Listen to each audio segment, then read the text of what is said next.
Irmãos, estamos prestes de tomar algumas decisões, de fazermos algumas coisas práticas no nosso meio, claras.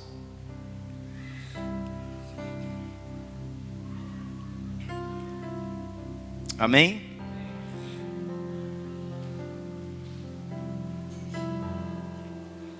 E por isso eu quero continuar falando sobre essa questão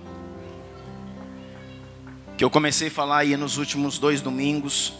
Quero continuar com você falando sobre a questão dos ciclos, a questão do reposicionamento, a questão da emancipação. Quero falar para você hoje, irmãos, a respeito de transferência de legado. Amém? Gostaria que você ficasse atento, conectado com tudo que vai acontecer, que você se movimentasse o menos possível, se conectasse com essa palavra. Vamos falar de transferência de legado, ok? E nós queremos começar, irmãos, essa mensagem. O texto que eu quero usar, eu quero começar de trás para frente. Eu vou começar do final para chegar no início, ok? Abra sua Bíblia em 1 Samuel, primeiro livro do profeta Samuel, no capítulo 4. Está falando aqui, querido, de um tempo onde não havia profecias e as visões eram raras. Diga comigo, não havia profecia e as visões eram raras. A Bíblia nos afirma em 1 Samuel 3 que nesse tempo não havia profecia, ou seja, não havia a voz profética, não havia profetas no meio do povo, e as visões eram raras.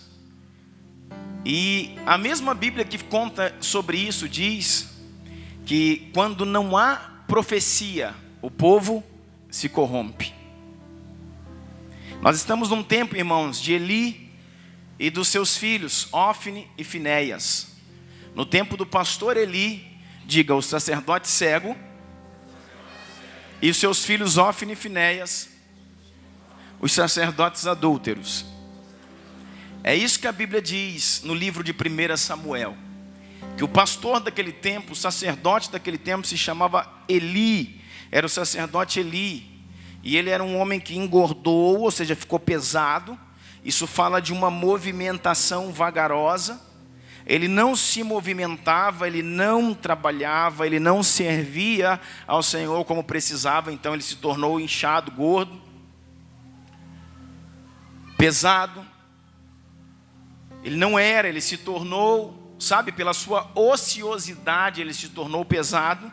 E diz que ele ficou cego, fisicamente mesmo cego, ele não enxergava mais.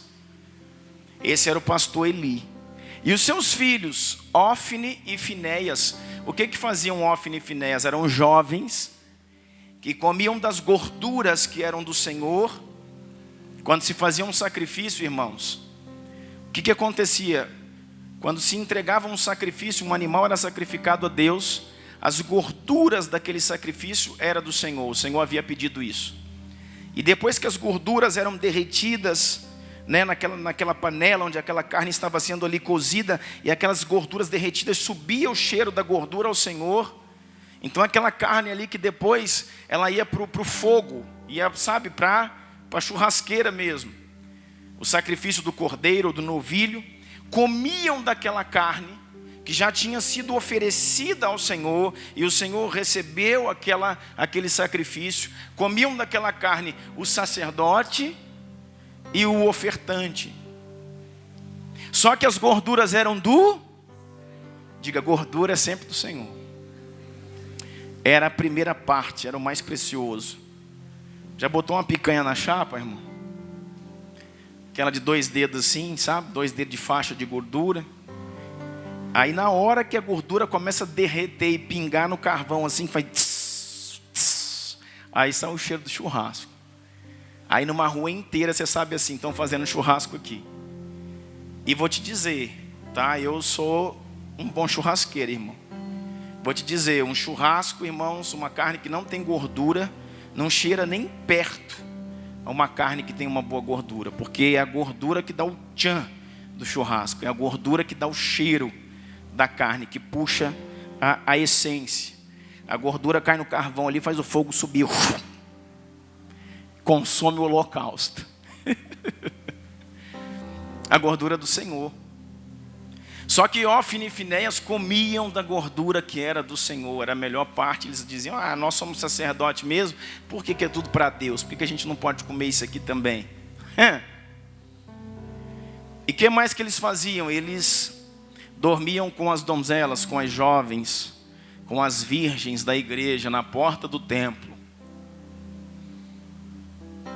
Então era um povo, irmãos, totalmente uma família sacerdotal que estava corrompida e separada, sabe? Foram separados para adorar o Senhor e se perderam o foco, perderam a linha, perderam o serviço, perderam o legado, perderam tudo e foram rejeitados por Deus. Diga comigo, rejeitados por Deus.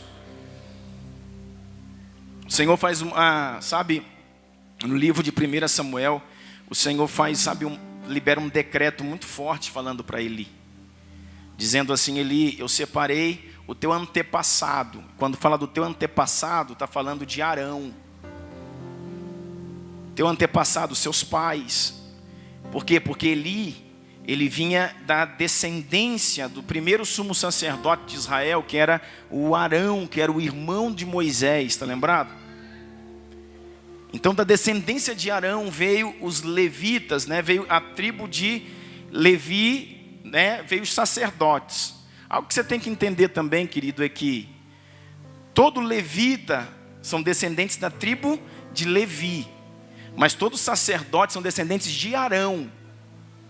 Então pode existir um levita que não é sacerdote, porque ele é descendente de Levi, mas ele não é descendente de Arão. Amém? Glória a Deus. Então a palavra vem para Eli dizendo, por causa dessas coisas eu vou, rejeitá-lo. Eu vou honrar os que me honram, mas eu não vou cumprir a minha aliança com aqueles que me desonram. E aí Deus começa, irmãos, a organizar. Deus começa a organizar aquele tempo, organizar aquele ciclo, fechar um ciclo, iniciar outro ciclo, reposicionar e emancipar. Preste atenção, diga assim comigo, Deus começa a fechar um ciclo, reposicionar e emancipar. São palavras que você não pode esquecer. Deus começa a mexer na história desse tempo. E é onde vem exatamente o profeta Samuel. Aqui onde eu pedi para que você abra, no capítulo 4, o que está acontecendo? E acabou. Foi-se a glória de Deus, ou seja, houve uma guerra, uma grande batalha dos filisteus contra Israel. Nesse tempo, irmãos, os sacerdotes, os filhos de Eli, Hófni e Finéias foram para a guerra, para poder cultuar ali no meio da guerra, para poder representar a figura do Senhor no meio da guerra. E lá no meio da guerra, a Bíblia fala que eles tomaram um couro dos filisteus e voltam para trás, foram derrotados pelo povo inimigo, pelos filisteus. Então Israel volta em derrota, e Hófni e Finéias, esses dois filhos de Eli, têm uma grande ideia. Eles disseram assim, vamos levar a arca da aliança, a presença do próprio Deus para o meio de batalha. Porque se Deus estiver conosco na batalha, ninguém poderá nos vencer. Então eles pegam a arca da aliança e levam lá para o meio da guerra e colocam lá. Quando todo o exército de Israel, que eram muitos homens de guerra, um exército muito grande, vê a arca da aliança se aproximando, eles fazem festa e começa aquele alvoroço, aquela festa, aqueles gritos. Embora Péricles eles tivessem perdido a última batalha, quando eles veem a arca da aliança sendo trazido por Hófni e Finéias, eles se alegram dizendo, agora resolveu o problema. Agora nós vamos ganhar. Porque a arca da aliança pela qual se invoca o nome do Senhor, Paulo, está no nosso meio. Aquela arca da aliança bonita que tinha, o propiciatório, tinha aquela tampa de ouro em cima, os dois anjos lá que cobriam o seu rosto. e aquilo vai lá para o meio, né? Aquele objeto que representava a presença de Deus vai para o meio do povo. Os inimigos filisteus, ouvindo aquele alvoroço, eles ficam preocupados, dizendo: olha, alguma coisa está acontecendo.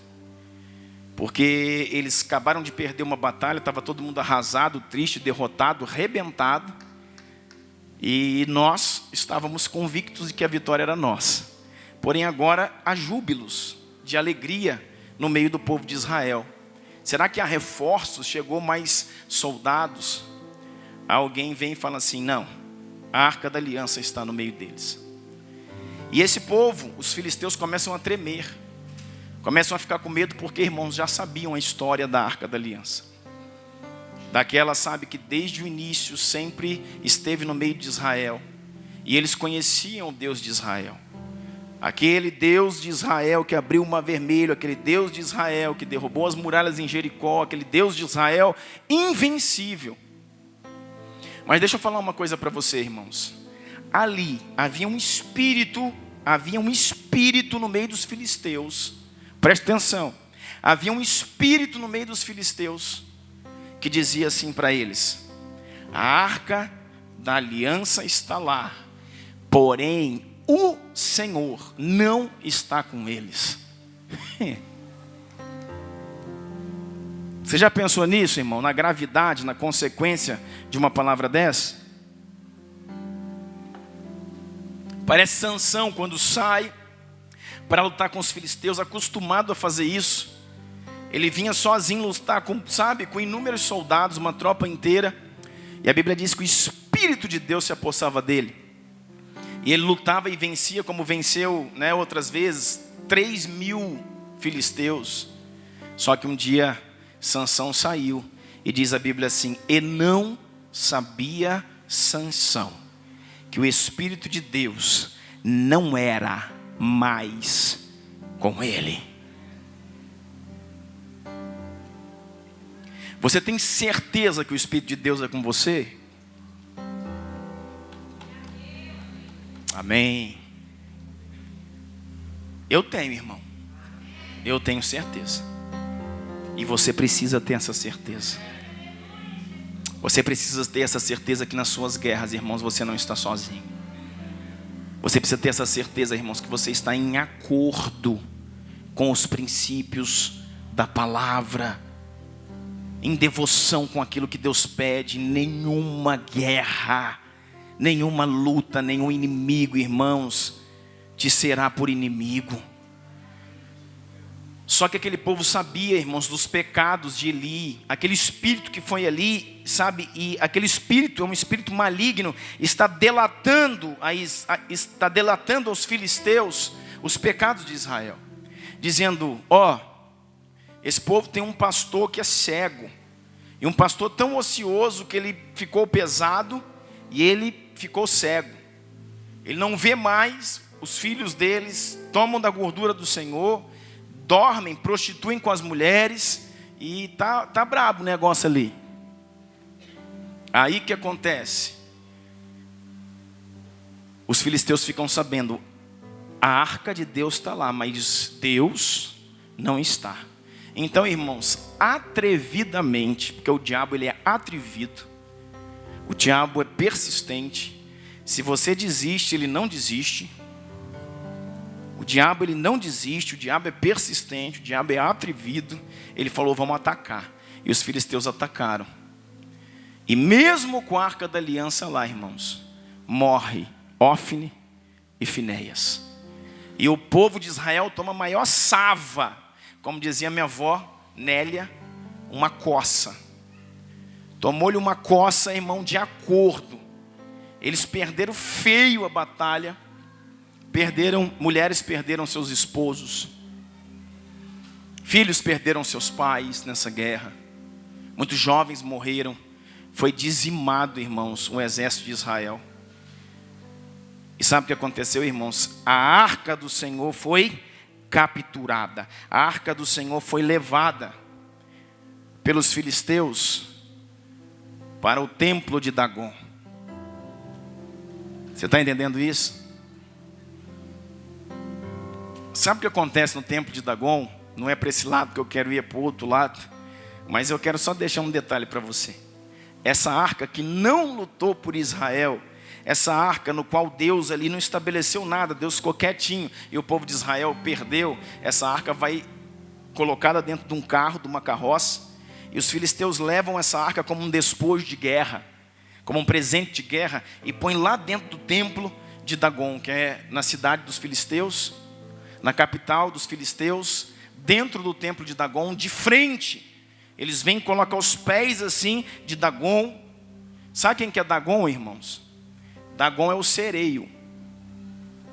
Como é que era, pastor, o Deus dos filisteus? O sereio era da cintura para baixo um peixe, como uma sereia, como Iemanjá.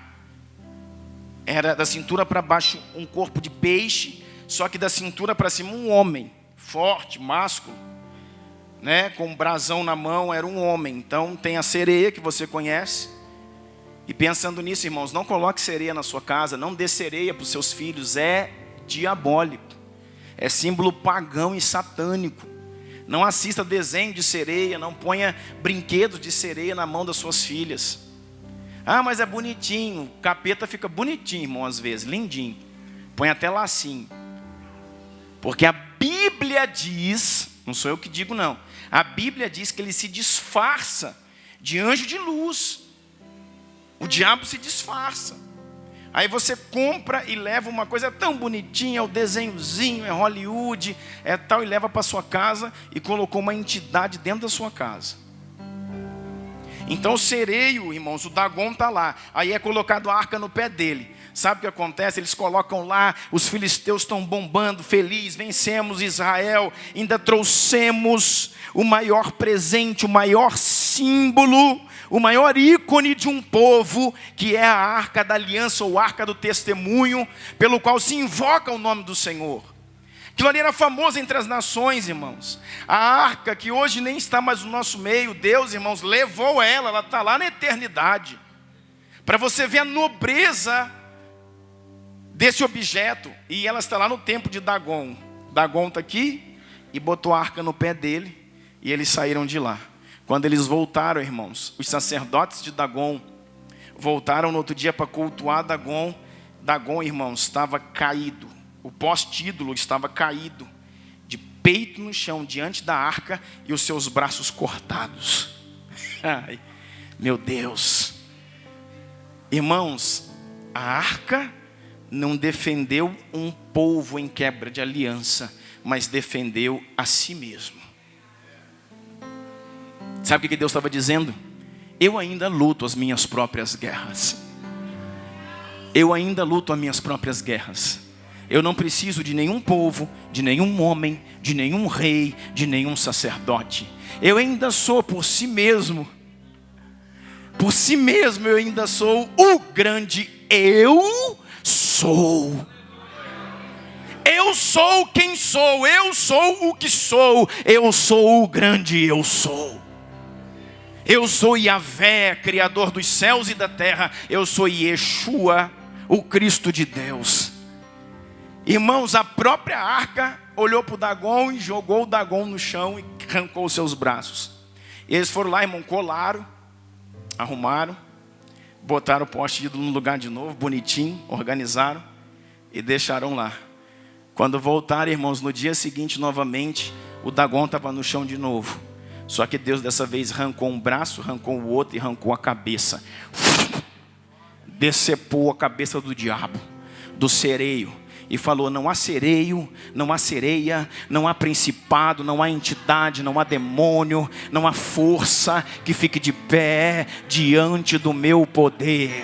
Não há força maligna que permaneça de pé diante do meu poder. Eu sou o Senhor, Criador de todas as coisas, e ninguém diante de mim ficará de pé. Por isso que eu digo para você, 1000 vezes, uau, Deus luta por si só. Deus subsiste nele mesmo. Deus é o eu sou. Ele estava lá e permitiu com que fosse levado, permitiu com que um povo perdesse a guerra. mas não permitiu, irmãos, com que o Deus, entre aspas, dos filisteus, risse da sua presença. Sabe o que os filisteus fizeram? Manda esse trem embora daqui, meu. Pega esse negócio e põe isso numa carroça e some com essa arca daqui, porque isso aí vai acabar com a gente. Eles estavam certinho. Por quê, irmãos? Porque a mesma glória que levanta também abate. A mesma glória que abriu os olhos dos cegos é a glória que fechou os olhos de Paulo. Está entendendo isso? A mesma glória que prosperou a casa de Obed-edom matou Uza. A mesma glória, a mesma arca. Tudo se trata da forma como você se relaciona com ela. Tudo está envolvido da forma como você reverencia a presença do Altíssimo. A quantidade de lágrimas que você derrama, a quantidade de gratidão, irmãos, a quantidade de entrega, de renúncia que você se entrega. Obed-edom, na sala da sua casa, colocou aquela presença e disse: levantemos um altar de adoração ao Senhor. E toda essa casa, ao passar por esse lugar, reverencia o Deus que está no nosso meio. Deus falou: uau, que casa, que lar, que cabeça, que sacerdote. E abençoou durante 3 meses que a arca ficou lá. Ele prosperou o que Obed-edom não viveu em 30 anos. Viveu em 3 meses. Só que na casa de Uzá, irmãos, quando Uzá foi tocar na arca, a mesma arca o fulminou. Por quê? Sem reverência, irmão. Tem muita gente, querido, que em pecado quer posar de bacana. Tem muita gente em quebra de princípio, querendo oferecer sacrifício a Deus, serviço a Deus. E eu vou dizer para você: Deus não é homem para que minta, não é filho do homem para que se arrependa. O que Ele fala, Ele cumpre. Vou dizer mais para você. A palavra do Senhor diz: de Deus não se zomba, não se escarnece, não ri do meu poder. Porque tudo que um homem plantar pode demorar um dia, ou pode demorar um mês, ou pode demorar um ano, ou pode demorar 10 anos. Mas tudo que você plantou, certamente colherá, tanto de bom quanto de ruim. E aí o que aconteceu? E acabou, foi-se a glória de Deus. Lá na terra dos filisteus, a presença, irmãos, está fazendo o maior furdúncio. Está arrancando a cabeça de Dagon, está causando tumor no meio dos filisteus, até os filisteus devolver a arca. Mas aqui para Israel, irmãos, eles estão aqui nessa frase, ó: e acabou, foi-se a glória de Deus. 1 Samuel capítulo 4, verso 12 diz assim: naquele mesmo dia, esse era o dia da guerra, naquele mesmo dia um benjamita correu da linha de batalha até Siló, com as roupas rasgadas e terra na cabeça. Quando ele chegou, Eli, o sacerdote, estava sentado, observando sua cadeira ao lado da estrada, pois seu coração temia pela arca de Deus. O homem entrou na cidade e contou o que havia acontecido, e a cidade começou a gritar.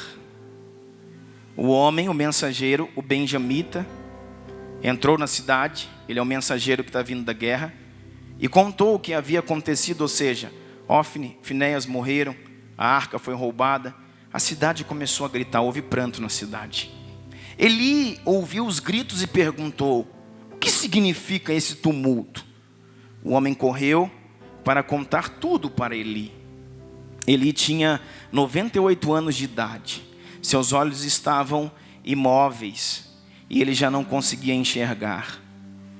O homem, o mensageiro, lhe disse: acabei de chegar da linha de batalha. Fugi de lá hoje mesmo.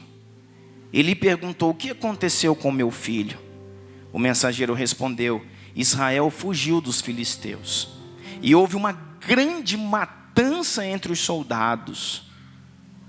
Israel fugiu. O povo que foi feito para triunfar se tornou fugitivo. O povo que foi feito para vencer estava sendo humilhado. Houve uma grande matança entre os soldados. Também os seus 2 filhos, Ófni e Finéias, estão mortos, e a arca de Deus foi tomada. Também seus 2 filhos, ó sacerdote Eli, o Ófni e o Finéias, os 2 morreram, e a arca de Deus foi tomada. Quando ele mencionou a arca de Deus, ele caiu da cadeira para trás, ao lado do portão, e quebrou o pescoço. Morreu, pois era velho e pesado. Ele liderou Israel durante 40 anos. Sua nora, mulher, a esposa de Finéias, que era o filho do Eli, diz assim: sua nora, mulher de Finéias, estava grávida e perto de dar à luz, quando ouviu a notícia de que a arca de Deus havia sido tomada e que seu sogro e seu marido estavam mortos. Entrou em trabalho de parto. Deu à luz, mas não resistiu às dores do parto. Enquanto morria, as mulheres que a ajudavam disseram: não se desespere, você teve um menino. Mas ela não respondeu nem deu atenção. Ela deu ao menino o nome de Icabode, ou Icabô, e disse: foi-se a glória de Israel, porque a arca foi tomada, e por causa da morte do sogro e do marido. E ainda acrescentou: a glória se foi de Israel, pois a arca de Deus foi tomada. Meu Deus. O que fazer, irmão, diante disso? Você viu quantas mortes só num texto?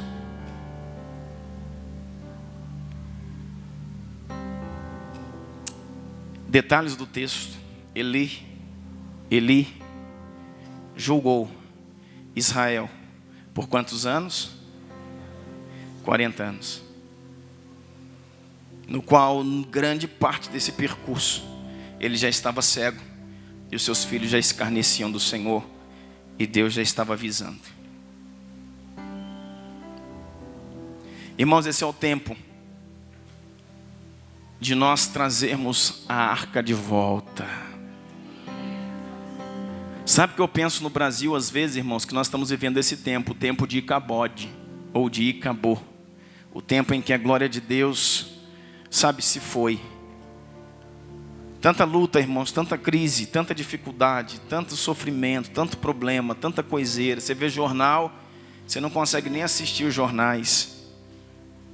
Você vai ver, irmãos, olhar as notícias. Na cidade de Araguari, que é uma cidade hiper pequena, e você vê o tanto de coisa acontecendo, você fala: meu Deus, onde iremos parar? O que está acontecendo com esse mundo, com essa cidade, com esse povo? E às vezes a gente pensa: foi a glória de Deus. Por quê, irmãos? Porque, irmãos, Deus não permanece aonde Ele não é reverenciado. Vou dizer uma coisa para você, que um dia eu falei para alguns amigos: Deus, em muitos lugares, é uma figura muito importante. Em muitos lares, Ele é reverenciado, Ele é muito importante. Mas Deus não está na sua casa para ser muito importante. Ele está na sua casa para ser o primeiro e o único. Vós sois geração eleita, povo de propriedade exclusiva, sacerdócio real. Ele tem que ser o primeiro. Ele tem que ser o centro. Ele tem que ser, irmãos, aonde tudo se organiza. Sabe o que está acontecendo aqui? Foi a glória de Deus. E é nesse momento, irmãos, que Deus está reorganizando tudo. te dei essa introdução para você entender que em um tempo onde acabou, onde a glória se foi, Deus precisa organizar tudo. Então Deus precisa fechar ciclos para que Deus possa abrir ciclos. E no fechar de um ciclo e abrir de outro, Deus reposiciona pessoas e as emancipa. Nós estamos num tempo, irmãos, em que vai acontecer, sabe o que aqui? No tempo em que a glória de Deus se foi, no tempo em que nasceu, isso aqui é o nome de uma criança, no tempo em que nasce e acabou, a glória se vai, também nasce Samuel e a glória retorna.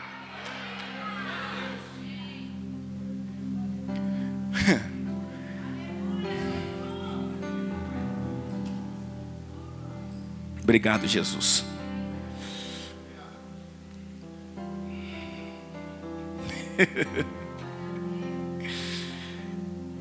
Irmão, precisava anotar uma coisa aqui que não é para agora, mas eu não vou esquecer, Jesus, eu prometo.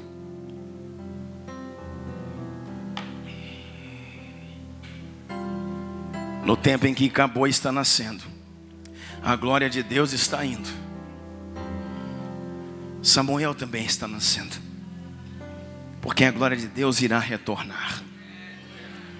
Esse tempo de Eli, irmãos, ele liderou por 40 anos. E diz que nesse tempo não havia profecias, não haviam profetas, não havia voz de Deus no meio do povo. E exatamente naquele lugar, ou seja, naquele tempo no Antigo Testamento, Deus falava somente pelos profetas. Hoje Deus continua falando pelos profetas, mas Deus fala pelo Filho, que é Jesus, e Deus fala pelo Espírito que habita em vós. Então essa é a voz de Deus para os homens. Então Deus fala pelo Filho, fala pelo Espírito e fala pelos profetas. Porque o movimento profético, irmãos, não terminou. Efésios 4:11 nos fala sobre isso. Mas nesse tempo, irmãos, Deus falava só pelos profetas. E se eu tenho um tempo onde o profeta não fala, então ninguém fala, irmão, ninguém sabe. Ninguém ouve a voz de Deus, está tudo sabe. Apostasia, frieza, pecado, bagunça. Cada um correndo pelas suas próprias coisas. Cada um correndo pelas suas próprias causas. Cada um fazendo o que queria. Havia, irmão, sabe, idolatria no meio de um povo separado. Havia a colocação de falsos deuses no meio de Israel. Casamento fora do arraial. E era uma bagunça completa. Porque 1 Samuel capítulo 3 fala que naquele tempo não havia profecia. E as visões eram raras. Ou seja, não há supervisionamento de Deus num povo e em um tempo. Então, irmãos, esse povo está altamente perdido. Por que então Ófine e Finéias podia deitar com as mulheres na porta do templo, comer a gordura do Senhor e nada acontecia? Porque Ófine e Finéias eram filhos de um líder que representava o governo de Deus. E esse líder era pesado e cego. Então não há juízo de Deus para um povo. Por quê? Porque aquele que representa o governo do povo, irmãos, está desalinhado com a sua presença. Mas em outro tempo, no tempo de Nadab e Abiú, diz a palavra de Deus que eles entraram no santuário e ofereceram o que eles não podiam fazer, fogo estranho. Trouxeram fogo estranho e foram consumidos automaticamente. Por quê, irmãos? Porque havia profecia e havia visões. Porque havia um líder, um pastor que falava com Deus face a face. Como se fala um amigo, e esse homem era Moisés. Então nós voltando, esquecendo Moisés, esquecendo Nadab e Abiú, voltando para Eli, Ófine e Finéias, e esse tempo aqui, um tempo de apostasia. Não só os 40 anos de Eli, os anos que antecederam a Eli também foram anos de frieza. Também foram anos de apostasia, foram anos sem cultuar, sem adorar, sem visão, sem revelação, sem voz profética. E Deus clamava por um profeta. E é nesse momento que 1 Samuel, capítulo 1, aqui nós já estamos aonde? No capítulo 4. e acabou está nascendo, mas Samuel também está nascendo. Nós vamos ver a figura, irmãos, de Samuel. Nós vamos ver a sua mãe, Ana, que era casado com Eucana. E Eucana era casado com Ana e com Penina. 1 Samuel capítulo 1 nos diz essa história. Existia um homem, seu nome era Eucana. Ele era casado com Ana e com Penina. O coração de Eucana se inclinava para Ana de uma forma especial. Mas Ana era estéril, ventre fechado, estéril, não podia dar filhos. Enquanto isso, Penina, que é a outra esposa de Eucana, dava filhos a ele. E jogava isso na cara de Ana. Eu posso citar descendência, o seu marido tem descendência através do meu ventre, da minha vida. Você não tem espaço, você não tem lugar. O papel de uma mulher, irmão, hebreia, estava em suscitar descendência, em dar descendência ao marido. Uma mulher estéril estava em maus lençóis. E ela estava então angustiada. Ana, por quê? Porque não podia dar a luz ao seu marido, Eucana. Mas sabe o que diz uma coisa? Presta atenção, irmãos. Ela estava chorando, e ela ia ao templo. Ela ia à oração, ela ia buscar a Deus. Ela estava em jejum, estava em lágrimas, estava em oração. E pedia a Deus. Deus, abre meu ventre. Deus, me dá um filho. Deus, eu preciso ter um filho. E quanto mais ela orava, mais Deus dizia não. E quanto mais ela orava, Deus dizia não. E quanto mais ela orava, Deus dizia não. E quanto mais ela jejuava, não. E chorava, não. E o que eu tiro? O que eu tiro de entendimento, de experiência desse momento? Que você não vai convencer a Deus te dar o que Ele não quer, nem pela sua oração, nem pela sua lágrima, nem pelo seu clamor. Porque a oração, irmãos, que eu faço, não serve para convencer a Deus a me dar o que Ele não quer dar. Serve a convencer a mim que eu não vou receber o que Ele não quer me dar.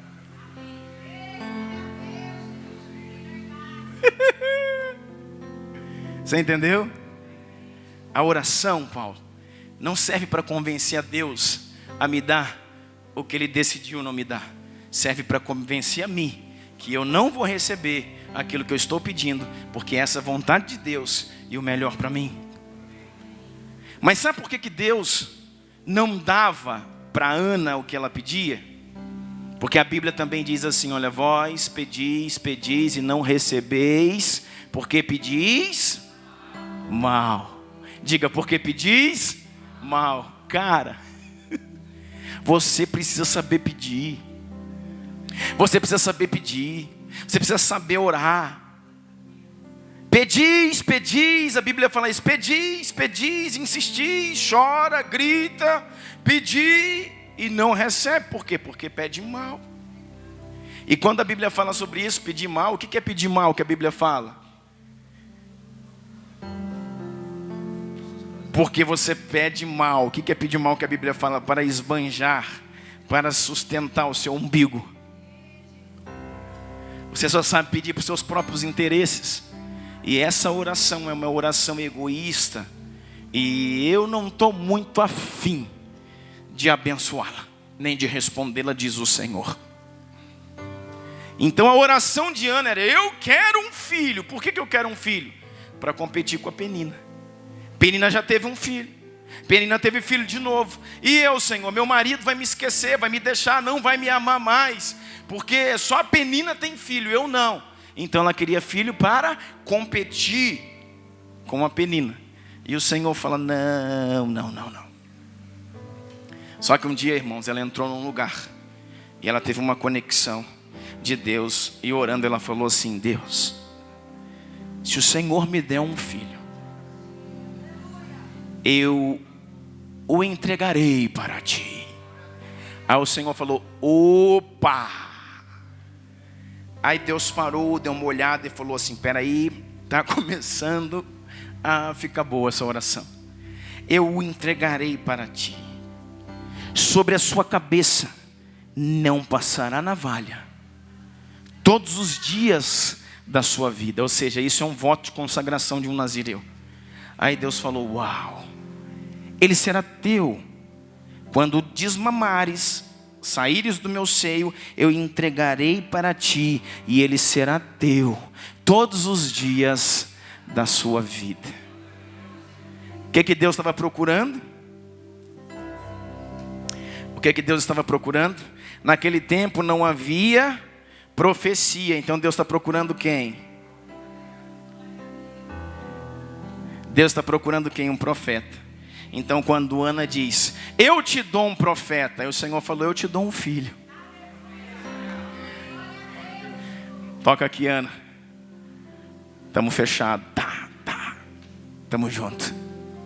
Sabe por quê, irmãos? Que agora você está pedindo certo.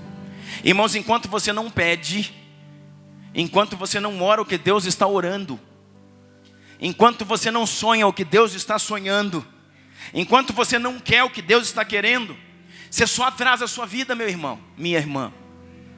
Nós precisamos pedir o que Deus está pedindo, pensar o que Deus está pensando, querer o que Deus está querendo, entrar no que Ele está fazendo.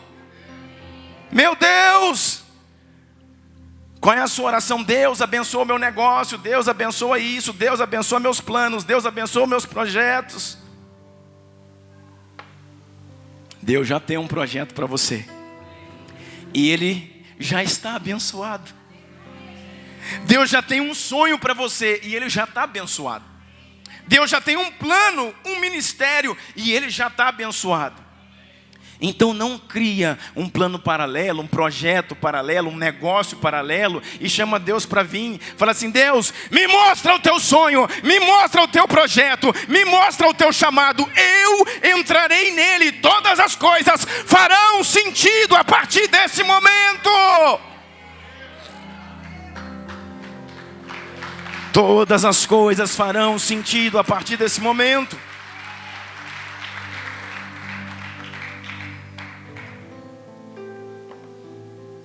E ela teve um filho. Lembra que ela estava lá orando, chorando. E o Eli achou até que ela tinha tomado umas. Ô mulher, sai desse vinho, levanta essa hora do dia. Você já está embriagada aí. E ela diz: não, meu Senhor. Minha oração é de angústia, porque eu quero um filho. Tenho pedido ao Senhor, mas eu disse ao Senhor que o entregarei. Aí Eli, irmãos, que ainda sendo o que ele era o governo sobre a vida dela, coloca a mão sobre ela e diz: que o Senhor se lembre de ti e conceda a tua petição. Irmãos, a Bíblia diz que o semblante daquela mulher mudou na hora. Cobertura, honra, paternidade, direção. Mas pastor, ele não estava desviado? Ele estava desviado, mas ela não tinha arrumado outra cobertura ainda, então ele era a cobertura dela. Paternidade, cobertura sacerdotal.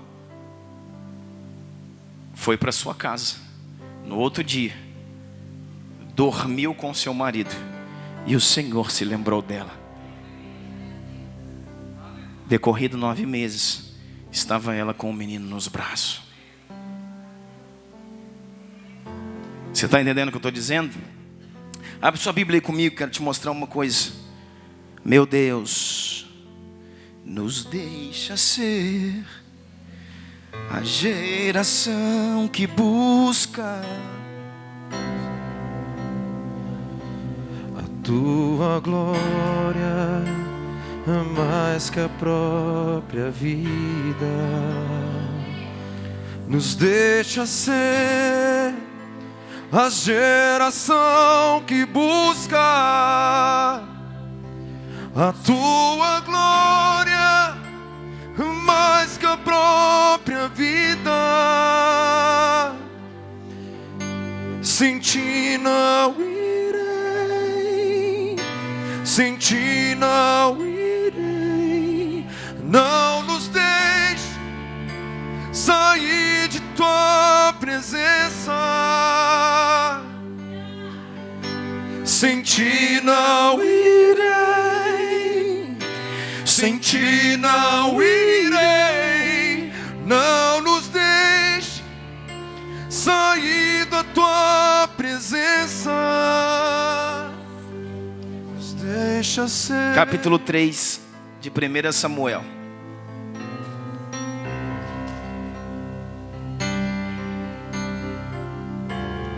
Capítulo 2 de 1 Samuel, verso 24. Depois de desmamá-lo, levou o menino ainda pequeno à casa do Senhor em Siló.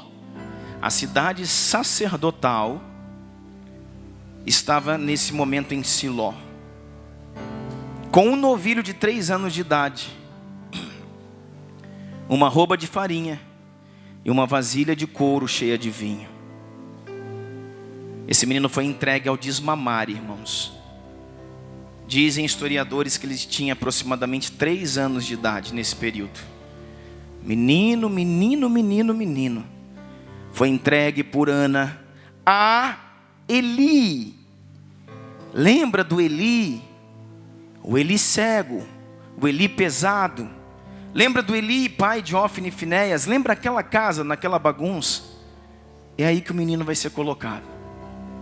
E aí, meu irmão? Que coisa é essa, hein? Aí diz a palavra do Senhor assim, capítulo 3, verso 1. O menino Samuel ministrava perante o Senhor. O menino Samuel ministrava perante o Senhor. Ninguém mais ministrava perante o Senhor nesse tempo. O sacerdote Eli não ministrava, Ofni e Finéias não ministravam, mas o menino Samuel de 3, de 4, de 5, de 6 anos ministrava perante o Senhor, sob a direção de Eli. Naqueles dias, raramente o Senhor falava, naquele dia não havia profecia. Naqueles dias, raramente o Senhor falava, e as visões não eram frequentes. Certa noite, Eli, cujos olhos estavam ficando tão fracos, que já não conseguia mais enxergar, estava deitado em seu lugar de costume. Eli, no lugar de costume. Mas a lâmpada de Deus ainda não havia apagado. A lâmpada de Deus não havia se apagado.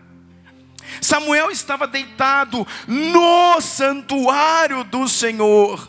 Samuel dormia. Aonde que o Samuel dormia, meu irmão? Aonde que Samuel dormia? Olha o verso 2. Certa noite, Eli, cujos olhos estavam ficando tão fracos, que já não conseguia mais enxergar, Eli estava deitado no seu lugar de costume. A lâmpada de Deus não havia ainda se apagado, mas o menino Samuel se deitava, dormia no santuário do Senhor, aonde se encontrava a arca da aliança. Esse é lugar de dormir, irmão. Irmãos, eu não sei aonde Deus consegue acessar no seu espírito. Mas um texto desse aqui, irmãos, me faz pensar durante uma semana. Aonde que eu estou dormindo? É grudado no Zap Zap? É grudado no Facebook? Aonde eu estou dormindo? Grudado na pornografia? Aonde eu estou dormindo? Grudado no livro de concurso? Aonde eu estou dormindo? Conversando com alguém que meu marido não sabe, que minha esposa não sabe? Aonde eu estou dormindo? Pensando, fantasiando, sonhando com aquilo que Deus não quer me dar. A voz de Deus precisava voltar para um lugar, porque, irmãos, o Brasil e Cabó nasceu. No Brasil e Cabó nasceu. Foi-se a glória de Deus. Foi-se o poder de um povo. Foi-se a autoridade de uma igreja. Foi-se. Mas nas mudanças de ciclo do Senhor, quando Icabô está nascendo, quando Icabô está nascendo, isso é uma criança, quando Icabô está nascendo, Samuel também está nascendo. A arca, a presença, a glória está indo embora, mas alguém começa a se levantar para trazê-la de volta. Samuel fala de uma geração a ser levantada nesses dias. Samuel fala do menino nascido num ventre estéril, um menino que nasce de um milagre. O ventre estéril de Ana deu origem a Samuel. Samuel era um coatita. O que é coatita, pastor? Ele era de uma origem levítica, porém não era sacerdote. O Samuel coatita, o Samuel filho de Ana e de Eucana, o Samuel do ventre estéril. O Samuel que com 3 anos foi entregue na casa de Eli, ministrava diante do Senhor. Naquele tempo não havia um apóstolo, não havia um profeta. Naquele tempo não havia um sacerdote, mas havia um menino que com 5 anos, com 6 anos, e uma estola que os pais o entregavam, ministravam diante do Senhor. Aí está, irmãos, o segredo para as próximas gerações. Aí está, irmãos, a responsabilidade da ativação dos nossos filhos. Eu quero dizer para você que esse menino está sob influência de Eli, de Ofni e Finéias. Sabe que isso nos mostra, com a experiência que tiramos desse lugar, é que um lugar de perdição, um lugar de depressão, um lugar de angústia, um lugar de pecado, as coisas de fora não podem mudar aquilo que você é por dentro. É aquilo que está dentro de você que tem que sair para esses ambientes e tocar o lugar onde você está. Esse é Samuel, o menino santo, e está vendo lá, um deita com a mulher do outro, e o outro faz isso, e vai lá o Ofni, vai o Finéias, e come as gorduras do Senhor. E Samuel cresce, mas cresce irrepreensível. Diz a palavra do Senhor, que todos os anos, seu pai e sua mãe levavam a ele uma túnica. E era com aquela túnica, não a túnica de Eli, não a túnica de Ofni, não a túnica de Finéias, era com a túnica de Eucana, o seu pai, que ele oficiava diante do Senhor. Eu não sei se você consegue entender o que eu estou dizendo. Paternidade. O pai vinha junto com a mãe e trazia uma túnica, e só voltava para ver o filho 1 ano depois. Aquela túnica que o menino vestia, o colocava diante do Senhor, e era o suficiente para que ele não se corrompesse. Aquela túnica era a mão dos pais, aquela túnica era a mão de Deus, aquela túnica era a proteção dos pais, aquela túnica era a proteção de Deus, e de ano em ano ele recebia uma nova túnica dos seus pais, e era como se fosse a proteção de Deus, uma porção para mais uma jornada. O menino dormia, irmãos, no santuário, aonde está a arca de Deus. O menino dormia colado na presença.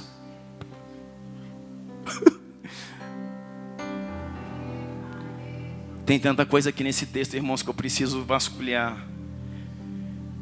Ele não podia ver essa arca, e ele não podia tocá-la, ele seria fulminado.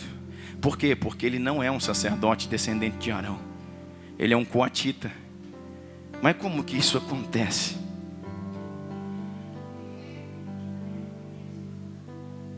Estuda a palavra, irmão. Entra em lugares que só o Espírito Santo pode te falar. Entra no Senhor, e um dia estarão falando daquilo que Deus dá para você, daquilo que Deus fala para você. Dormia com a presença, e nesse lugar, certa noite,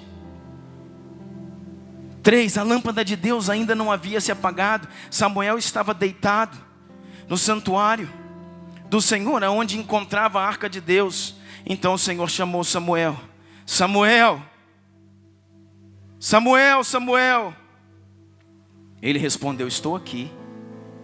Correu até Eli. Samuel, o menino, vai até o Eli e disse: eu estou aqui, o Senhor está me chamando. Eli, porém, disse: não te chamei, volta, vai te deitar. Então ele foi e se deitou. De novo o Senhor, de novo o Senhor, de novo o Senhor, de novo o Senhor chamou Samuel: Samuel, Samuel. Ele se levantou e foi até Eli e disse: estou aqui, Senhor. Estou aqui, Eli, o Senhor me chamou. Disse Eli: meu filho, eu não te chamei, volta e deite-se. Ora, Samuel ainda não conhecia o Senhor. Ora, Samuel ainda não conhecia o Senhor. Não conhecia o Senhor, está dizendo, não conhecia a voz de Deus. A palavra do Senhor ainda não lhe havia sido revelada. A vidência de um profeta não havia ainda sido entregue. E o Senhor o chamou pela terceira vez: Samuel, Samuel. Ele se levantou, foi até Eli e disse: eu estou aqui, Eli. O Senhor me chamou. E então Eli percebeu que era o Senhor quem estava chamando o menino.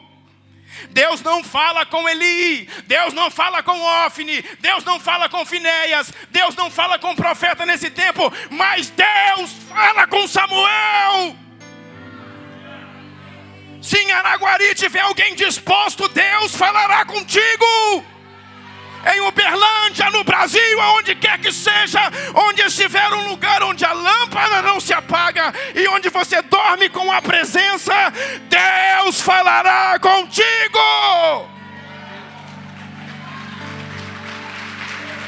Ramaneia que adabas, toquei. Deus falará contigo.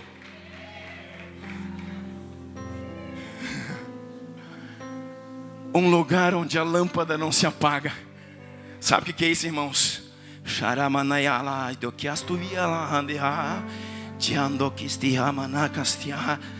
De dia e de noite, de dia e de noite, de dia e de noite, a lâmpada de onde Samuel dormia não se apagava. Reverência, conexão, de dia e de noite, a tempo e a fora de tempo. Ele dormia onde a presença estava. Eli não dormia lá, dormia na escuridão. Ofni não dormia lá, dormia na escuridão. Finéias não dormia lá, Paulo dormia na escuridão. Mas o menino dormia onde a luz não se apagava. Na presença do Altíssimo. E o Senhor o chamou. Então Eli começou a falar: cara, é Deus falando com esse menino. Verso 9, ele disse: vá, deite-se, e se ele chamá-lo, diga, Samuel, diga, fala, Senhor, que o teu servo está ouvindo. Então Samuel foi se deitar, e o Senhor voltou a chamá-lo. É a quarta vez, irmão. Como nas outras vezes o Senhor voltou a chamar: Samuel, Samuel. Então Samuel disse: fala, pois o teu servo te ouve, ó Senhor. E o Senhor disse a Samuel: vou realizar em Israel algo que fará tenir os ouvidos de todos que ficarem sabendo. Agora sim, ele está habilitado como um profeta. Agora ele sabe que a voz não é de Eli, não é de Ofni, não é de Finéias, é a voz do Senhor. E o Senhor falou: que bom que você me ouviu. Começamos aqui os nossos trabalhos. Farei algo em Israel que toda a cidade, todo o povo ficará impactado com aquilo que eu vou falar. E Deus começou a conversar com o seu profeta. Verso 19. O Senhor estava com Samuel enquanto este crescia. Oh, como eu amo isso aqui. Como eu olho para os meus filhos e falo: Deus, por favor, seja como o Heitor, pai, com a minha Helena, como foi com Samuel. Pai, faz com que eles conheçam a tua presença, conheçam a tua voz. Deus, acompanha-os todos os dias da sua vida. Pai, como eu com 12 anos, ao ser batizado, Deus, nas águas e no Espírito, Pai, comecei a ouvir a tua voz para nunca mais deixar de ouvi-la. Como isso me guardou, como isso me separou, como isso me resgatou tantas vezes, me protegeu tantas vezes. Ah, Pai, torna-se audível aos meus filhos. Ore assim, querido, pelos seus. O Senhor estava com Samuel enquanto este crescia e fazia que todas as suas palavras se cumprissem. É um menino, irmão.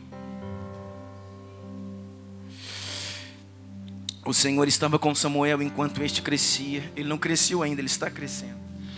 E fazia com que todas as suas palavras se cumprissem. Todo Israel, de Dan até Berseba, reconhecia que Samuel estava confirmado como profeta do Senhor. E o Senhor continuou aparecendo em Siló, onde havia se revelado a Samuel por meio da sua palavra. E Cabô nasceu, foi-se a glória. Mas Samuel também nasceu. E a glória vai voltar.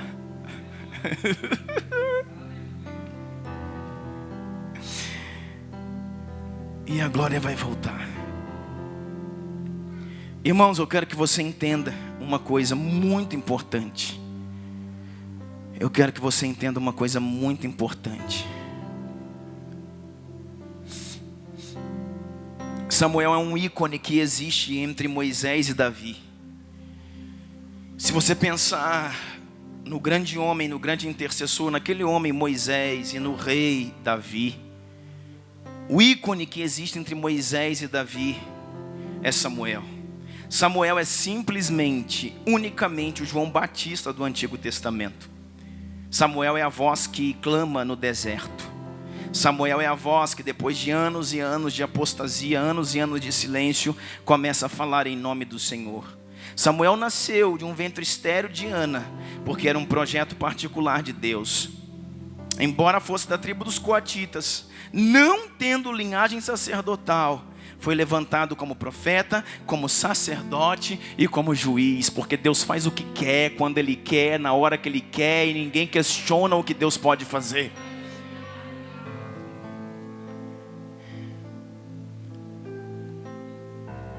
Seus pais os visitavam uma vez por ano, quando liberavam a palavra sobre ele, e garantiam a sua roupagem, que era a cobertura que ele carregava. Foi um grande reformador do seu tempo. Foi um grande reformador do seu tempo. Celebrou a Páscoa do Senhor em Israel. Trouxe de volta o culto ao Senhor no meio do povo de Deus. Instaurou a primeira escola de profetas e venceu todos os inimigos do povo de Deus ao seu redor. Você sabia que Samuel era isso? Ele foi um juiz. Ele foi um sacerdote. Ele foi profeta. Embora ele não pudesse, irmãos, sacrificar no templo, porque ele não era da linhagem sacerdotal, ele fazia alguns sacrifícios fora, assim como fez Elias. Eu aprendi isso esses dias estudando, que um profeta não podia oficiar um sacrifício no templo, mas podia oficiar um sacrifício fora dele. Lembra quando caiu o fogo do céu? Aquilo era um sacrifício, um altar, e não era no templo. E quem faz esse sacrifício não é um sacerdote, é o profeta Elias. E isso aí, irmão, já abriu para mim uma janela. Eu falei, Deus, vou nadar de braçada nos próximos dias nisso.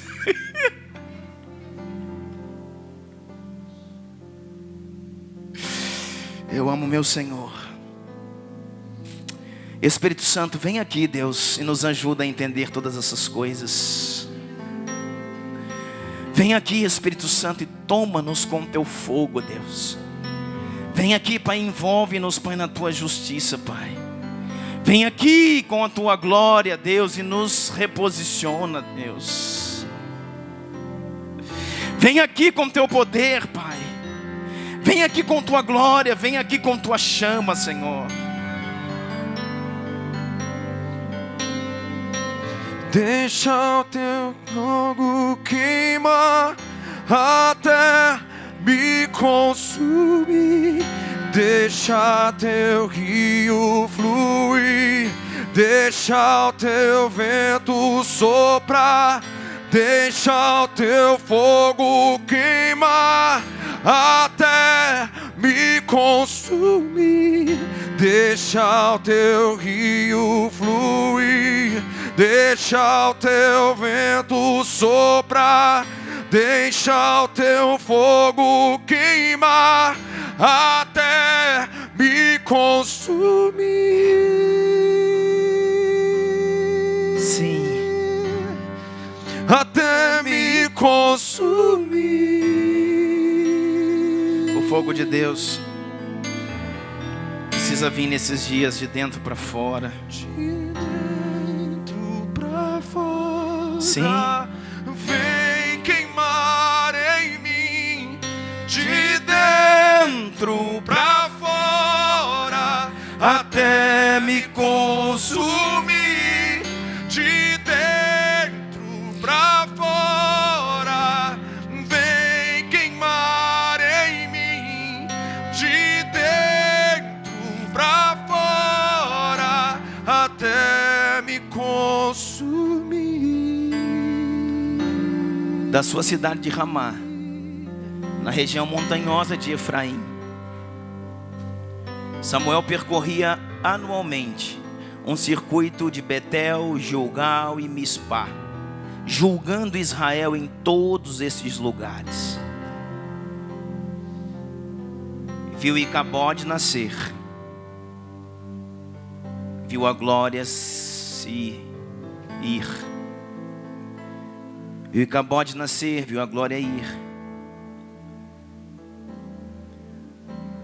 Na hora em que a glória se vai, ele se levanta.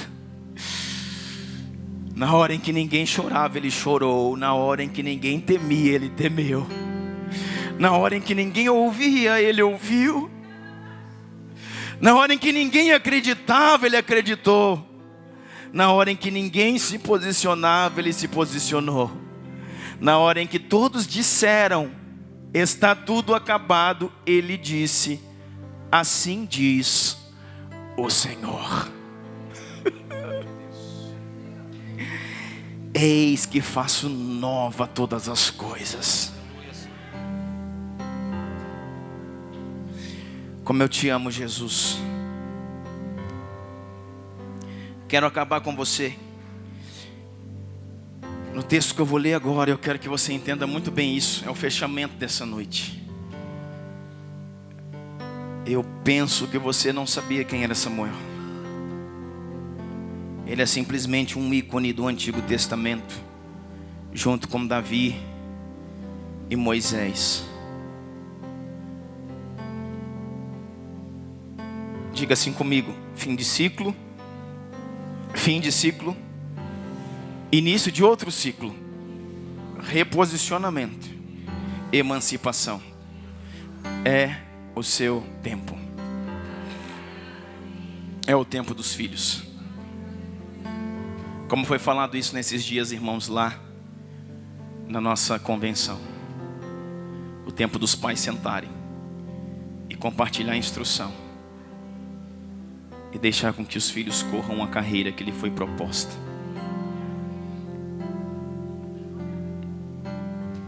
Como às vezes isso vai ser difícil para você, meu querido, vai ser difícil para você. E como isso é difícil para mim. Como é difícil a gente entregar um legado protegido há mais de 30 anos. Quero mostrar uma coisa para você.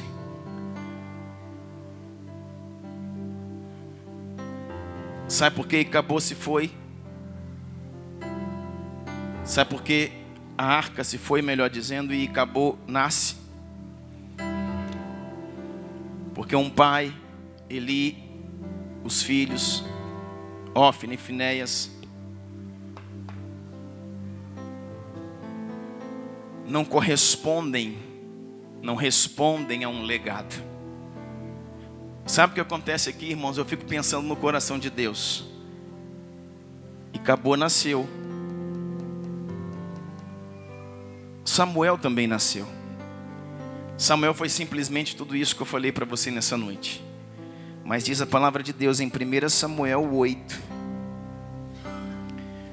que os seus filhos não andaram nos seus caminhos. Aqui nós vamos encerrar e eu quero que você preste muita atenção no que eu quero dizer para você nessa noite. 1 Samuel 8, verso 1 diz assim: quando envelheceu Samuel, já na sua velhice, nomeou seus 2 filhos juízes em Israel. Passou o bastão, passou o legado. Seu filho mais velho chamava-se Joel, e o segundo chamava Abias. Eles eram líderes, juízes em Berseba, ou seja, tinham autoridade.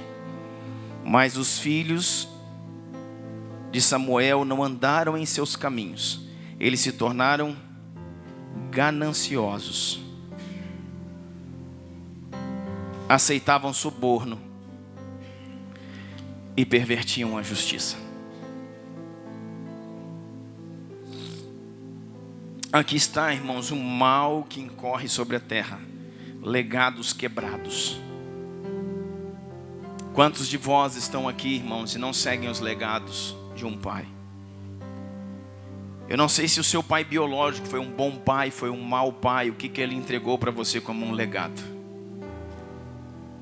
Mas eu sei, irmãos, que muitos filhos biológicos, muitos que não tiveram filhos, não tiveram pais biológicos, por isso não recebeu um legado de um pai biológico. Muitos também rejeitam o legado de um pai espiritual.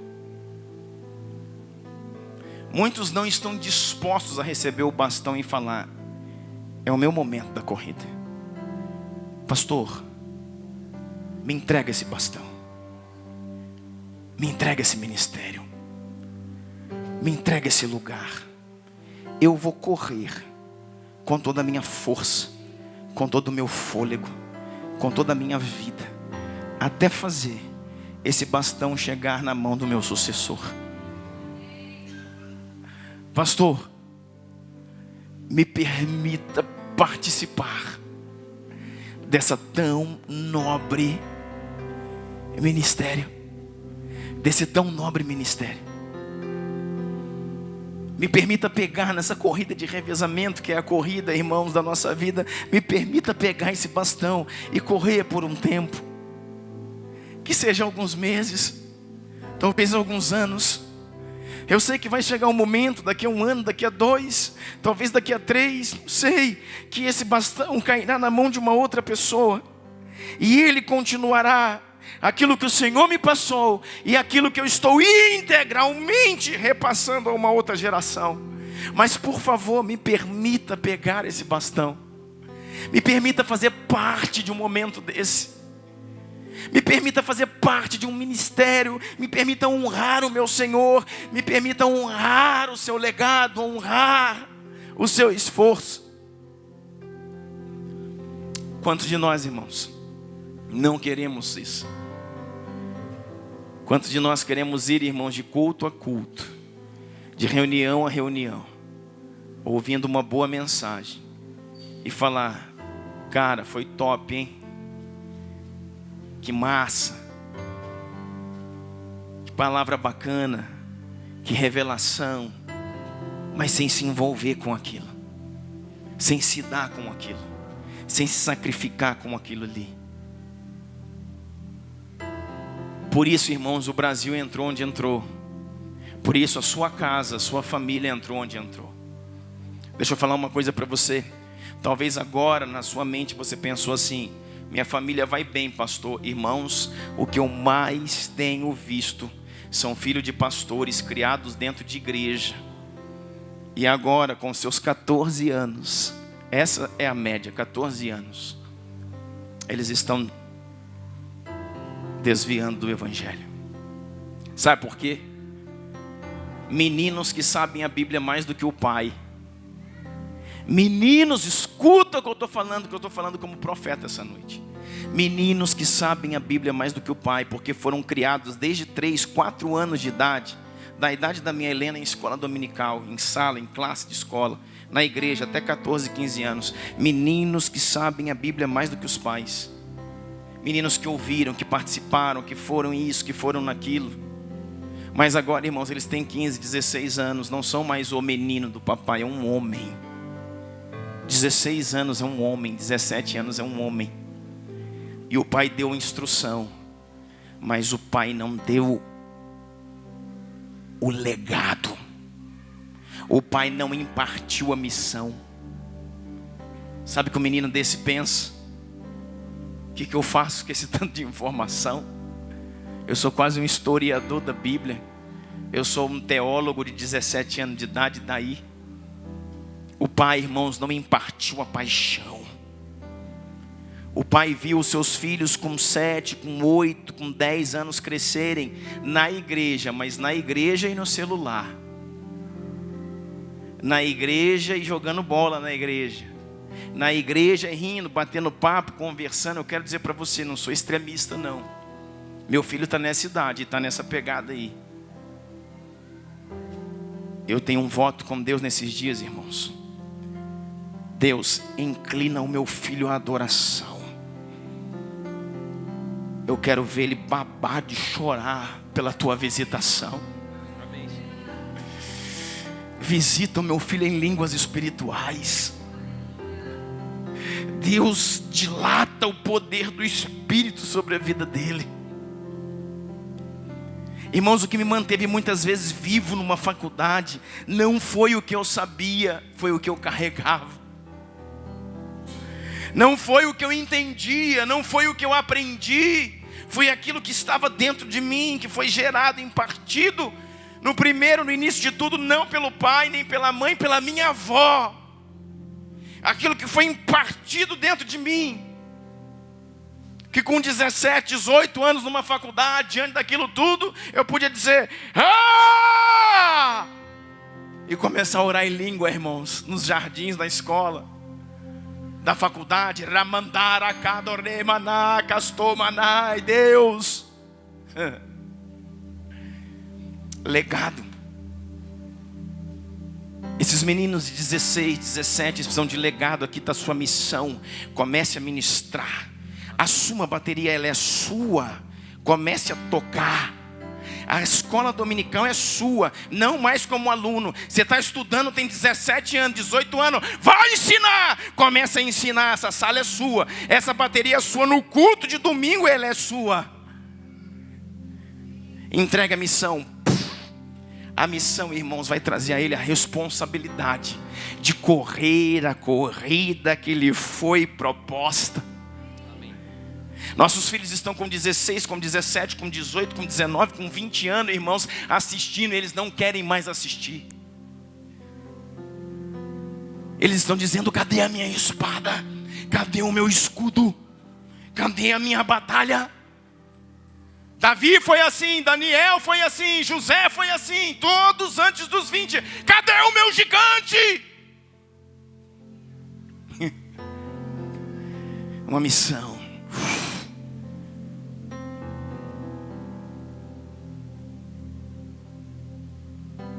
Sabe por que está o mundo assim, irmãos? Porque se perde os legados.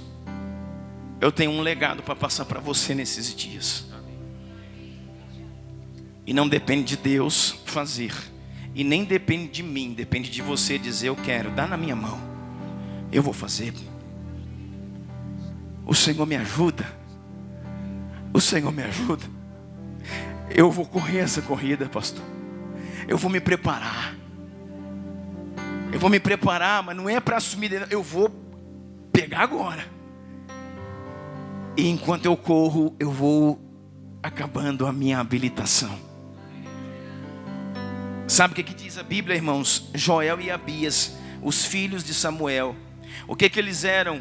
Gananciosos. A palavra aqui, irmãos, é inclinado à avareza. E eles eram o que mais? Eles faziam 3 coisas: gananciosos, aceitavam suborno e pervertiam a justiça. Aqui no perverter a justiça, o original é betsa. A palavra é betsa, que quer dizer, sabe o que, irmãos? Lucros abusivos. Lucros abusivos, lucros ilegais. Sabe o que eu quero dizer para você? Nossos filhos, irmãos, com 20 anos já estão preparados para se dar bem na vida. Porque o olho dele já está desse tamanho. Sabe por quê? Porque tudo é um negócio. Eles já estão prontos a ganhar dinheiro. Eles já estão prontos a se dar bem na vida. Só que o Senhor não chamou seus filhos para vencer no mundo, e sim para vencer o mundo. Aleluia. Sabe o que os filhos de Samuel faziam, irmãos? Como juízes, eles gostaram do dinheiro, porque eles também administravam. Eles julgavam as causas nas cidades. E eles acharam então que mexer com o dinheiro, mexer com o lucro, sabe, fazer alguma coisa que explodisse a sua empresa, fazer alguma coisa que o deixasse rico da noite para o dia, era mais importante do que receber o legado de um mito, de um ícone, que foi Samuel. A história diz, irmãos, que quando Samuel botava o pé numa cidade, a cidade tremia. A cidade tremia porque dizia: agora Deus fala pela própria boca de Deus no nosso meio. E as pessoas corriam para Samuel e diziam: é de paz ou é de juízo a tua vinda, porque ele era um ícone. Mas os seus filhos acharam mais interessante, irmãos. Eles viram, irmão, Samuel queimar. Eles viram Samuel queimar. Eles cresceram numa casa. Olha a diferença, querido. Samuel cresceu numa casa perdida, numa casa de distorção, numa casa obscura, numa casa de pecado. Mas perseverou na sua santidade, no seu chamado. Seus filhos cresceram vendo o pai queimar, mas eram ávidos ao dinheiro. Eu quero dizer para você, irmãos, não o dinheiro, mas o amor a ele é a raiz de todos os males. Porque quem ama o dinheiro, o próximo passo de amar ao dinheiro é perverter a justiça. Você ainda não engana, você ainda não rouba, você ainda não distorce, você ainda não defrauda, ainda. Mas se você ama o dinheiro, você vai chegar lá. Você vai chegar lá. Porque o amor ao dinheiro, quem ama dinheiro, irmão, ama dinheiro. O amor ao dinheiro é a raiz de todos os males da terra. E diz aqui a palavra, olha, 4. Por isso as autoridades de Israel reuniram-se e foram falar com Samuel em Ramá. E disseram-lhe: tu já está idoso, teus filhos não andam nos teus caminhos. Escolhe um rei para que nos lidere, à semelhança das outras nações. Os filhos estão sendo rejeitados pelo povo. Você, Samuel, é o cara. Mas seus filhos não são como você. Escolhe para nós, levante para nós um rei. Nós queremos um rei como todas as nações. As nações já tinham reis. E o povo de Israel era julgado pelos profetas e juízes. Era esse papel que Samuel estava fazendo. Olha o que diz o texto, verso 6. Quando, porém, disseram: dai-nos um rei para que nos lidere. A palavra original aqui, irmãos, é Iara.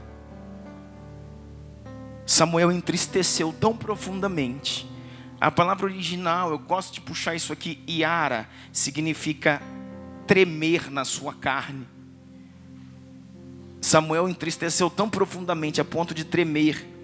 Então ele orou ao Senhor, e o Senhor lhe respondeu: Samuel, meu amigo, meu juiz, meu sacerdote, meu profeta, atenda tudo que o povo está lhe pedindo. Não foi você que eles rejeitaram, foi a mim que rejeitaram como rei. Você está entendendo isso, irmão? Vê se não é o momento que a gente vive no Brasil.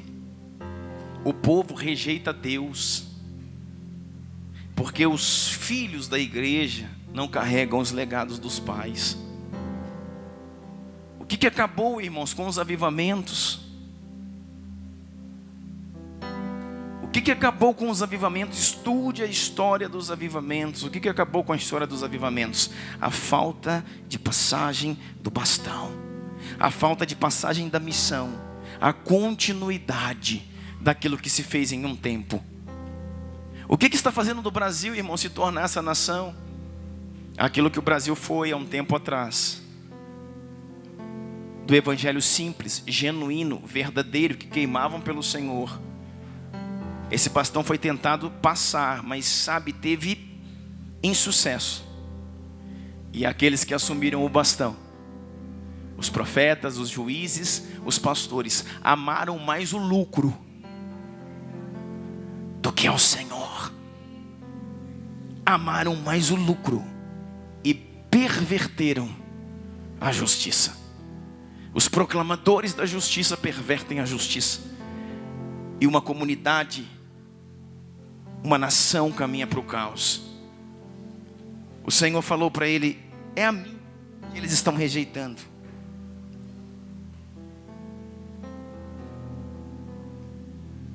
Sabe o que eu quero dizer para você?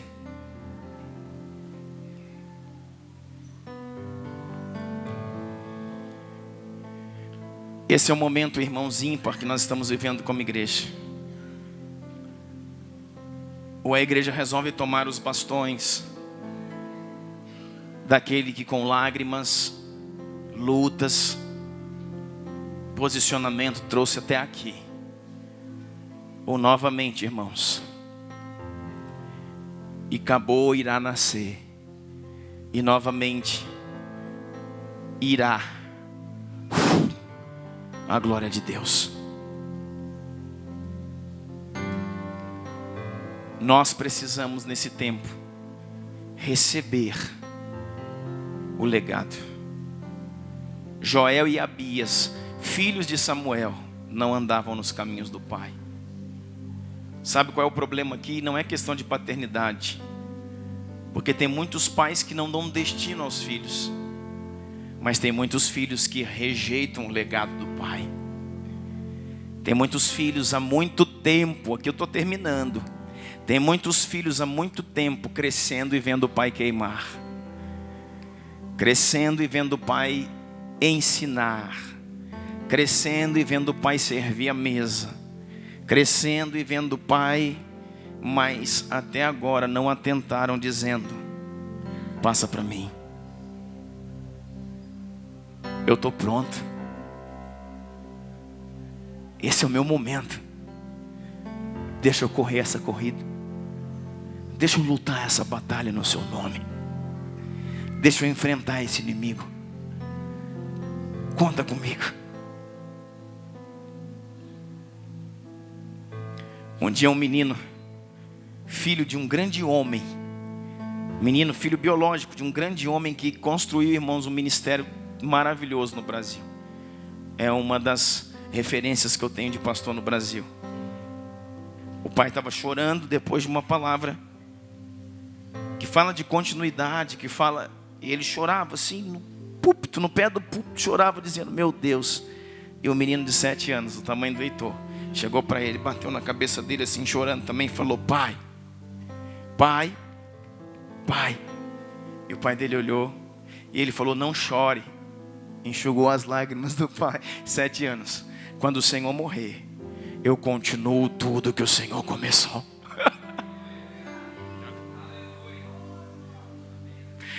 Quando o Senhor morrer, nada disso que hoje funciona, que o Senhor começou, vai parar. Eu continuo tudo para o Senhor. Pode ficar tranquilo. 7 anos, irmão. Os meninos da Bíblia, irmãos, com 17 anos derrubavam gigantes. Com 15 anos serviam mesa de reis. Maria estava dando a luz ao nosso Jesus, irmãos, por volta de 15 a 17 anos de idade. Sabia disso? Eu quero dizer para você, querido, nós vamos repreender nessa noite aqui o espírito de Eli, obesidade, cegueira, o espírito, irmãos, de profanar aquilo que é do Senhor, de tomar das gorduras, o espírito de prostituir, irmãos, aquilo que Deus está santificando. A Bíblia, irmãos, está muito claro dizendo, irmãos, que nós precisamos separar entre o profeta, entre o profano e o santo. É o tempo de separar, irmãos, toda cultura relativista, toda doutrina relativista, ensino na igreja relativista que tomou a igreja brasileira, é doutrina de demônios. É doutrina de demônios, não tem mais certo e errado, tanto faz, depende da forma como se vê, é assim, não é assado. Doutrina de demônios. A Bíblia diz: sempre existirá o que é santo e o que é profano. E o Apocalipse diz: nos últimos dias, os santos se santificarão mais, e o imundo se sujará mais, a ponto que nós, na nossa santificação, não conseguiremos tocá-los. Tamanho abismo que haverá, porque a Bíblia diz: nos últimos tempos, os santos se santificarão mais, e os imundos se sujarão mais.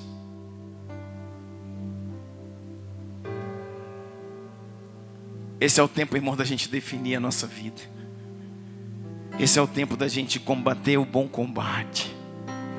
Esse é o tempo da gente tomar a nossa espada, tomar o nosso escudo e falar: vamos. Esse é o tempo desse menino que bate na cabeça do pai e diz: não chore. Eu sei que o teu choro é de preocupação com o amanhã. Quando tu morreres, tudo que tu começou, eu continuarei. Meu Jesus. Deus não é o seu pastor, Deus é o Deus de próxima geração. A Bíblia diz que uma geração contava os grandiosos feitos do Senhor para a próxima geração. Nunca houve uma nova geração, sempre houve a próxima geração, porque o bastão, o legado era passado. Sabe o que vai acontecer, irmãos? Pode acontecer nos próximos meses, e eu acredito nisso. Eu sei que muitos me taxam de muita coisa, mas eu acredito num grande avivamento nessa cidade. Nessa cidade. Pode acontecer um grande avivamento, uma explosão, uma glória de Deus. Nessa cidade, nessa região, Araguari, Uberlândia, Triângulo. Vai acontecer um grande avivamento nessa cidade. Eu tenho visto, irmãos. Eu não tenho, uma clareza muito grande nas questões das visões. Mas nesse tempo Deus tem me dado, Deus tem me mostrado. E eu estava vendo umas explosões e um fogo muito grande subindo e umas coisas assim. E eu comecei a orar intercedendo: Deus, quem que vai morrer, o que que vai explodir, o que que vai... Um dia o Espírito Santo falou: isso aí é glória. Não é exatamente para esse momento, é para frente um pouco. Mas prepare, como foi dito lá, prepare os odres. O Brasil está preparando, irmãos, os estádios brasileiros para receber avivamento. Mas sabe o que isso vai acontecer? Nós vamos viver um tempo glorioso, querido. Um dia eu tomei o legado, um dia eu tomei o bastão de alguém, e ainda estou correndo. Mas se você que está aí não resolver pegar esse bastão e correr a sua carreira, o avivamento do Brasil vai durar 1 ano, 2 ou 3, e novamente nascerá e acabou. Você precisa sair para esse lugar e correr até não poder mais e falar assim para o seu filho biológico, para o seu filho espiritual: é sua vez, é sua vez.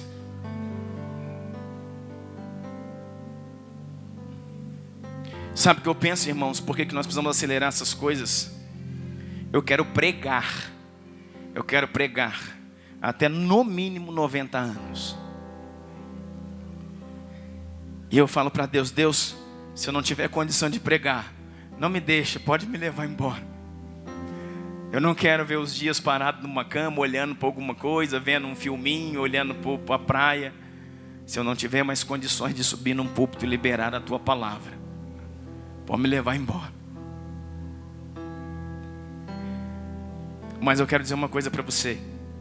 Eu vejo um tempo muito próximo um médio prazo em emancipar os filhos espirituais e os filhos biológicos. Se esse for verdadeiramente, irmãos, o que eu oro, creio e acredito, chamado dos meus filhos, irmãos, é prazo de 10 anos. Falar, vamos? Comecem a assumir. Os seus filhos assumirão a obra. Eu não vou ficar como um presidente de igreja, irmãos, com 70, 80 anos, segurando o que Deus está fazendo. Eu vou sentar. Hoje eu só ensino para o Heitor. Ele já me ensina algumas coisas, poucas. Mas vai chegar um momento que eu vou aprender muito mais com ele do que eu vou ter para ensinar. Vai chegar o tempo que ele vai falar, pai, sabe aquilo que o Senhor falava de Samuel? Segura essa aqui. Lembra daquilo que o Senhor pregou sobre Davi? Escuta essa, pai. Deixa eu ensinar para o Senhor como é que é. E eu vou sentar no banco do carona e vou falar, dirige o carro. A luta é sua, filho. Nós precisamos, irmãos, tomar aquilo que é nos dado nesse tempo. Se despir, querido, de toda inveja, de todo ciúme, de todo trique-trique. Acreditar nas pessoas. Empoderar pessoas. Crer naquilo que Deus vai fazer. E tomar os territórios que o Senhor tem nos dado por herança. Amém? Fica de pé comigo, vamos orar.